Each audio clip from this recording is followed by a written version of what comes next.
মাছের জেলা হলেও ব্রাহ্মণবাড়িয়ায় মাছের দাম বেশি। এছাড়া পরিস্থিতি স্বাভাবিক হওয়ায় এ সপ্তাহে সেখানে প্রতিটি নিত্যপণ্যের দাম কমেছে। ব্রাহ্মণবাড়িয়ার আনন্দবাজার থেকে বিস্তারিত জানিয়েছেন পূর্বাঞ্চলীয় ব্যুরো প্রধান পীযূষ কান্তি আচার্য। ব্রাহ্মণবাড়িয়ার পরিস্থিতি স্বাভাবিক হওয়ার সাথে সাথে নিত্যপণ্যের দামও কিন্তু কিছুটা কমেছে। গত সপ্তাহে তুলনায় এখানে বিশেষ করে সবজির দাম কিন্তু প্রতিটি সবজিতেই 10 থেকে 15 টাকা কেজিতে কমেছে। আমরা দেখেছি যে কাঁচামরিচ কিন্তু গত সপ্তাহে বিক্রি হয়েছে 500 থেকে 600 টাকা কেজি দরে, কিন্তু আজকে এখানে 160 থেকে 200 টাকা কেজি দরে কাঁচামরিচ বিক্রি হচ্ছে। অর্থাৎ প্রতিটি সবজির দামই কিন্তু 10 থেকে 15 টাকা কমেছে। এছাড়া পেঁয়াজের দামও কিন্তু প্রতি কেজিতে 10 টাকা কমেছে। ভরা মৌসুমে কিন্তু মাছের এখানে দাম অনেকটাই কম হওয়ার কথা, কিন্তু মাছের দাম কিন্তু খুব একটা কমেনি।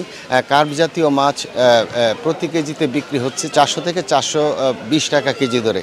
আর দেশি যে মাছ রয়েছে, দেশি মাছও কিন্তু বিক্রি হচ্ছে 600 থেকে 700 টাকা কেজি দরে। অর্থাৎ বলা যায় ব্রাহ্মণবাড়িয়ায় গত সপ্তাহের তুলনায় এই সপ্তাহে প্রতিটি নিত্যপণ্যের দামই 10 থেকে 15 টাকা কমেছে। শুধুমাত্র মাছের দামই কিছুটা একটু বেশি বলে আমরা দেখতে পেয়েছি। তো এই ছিল আমার কাছে ব্রাহ্মণবাড়িয়া থেকে সর্বশেষ।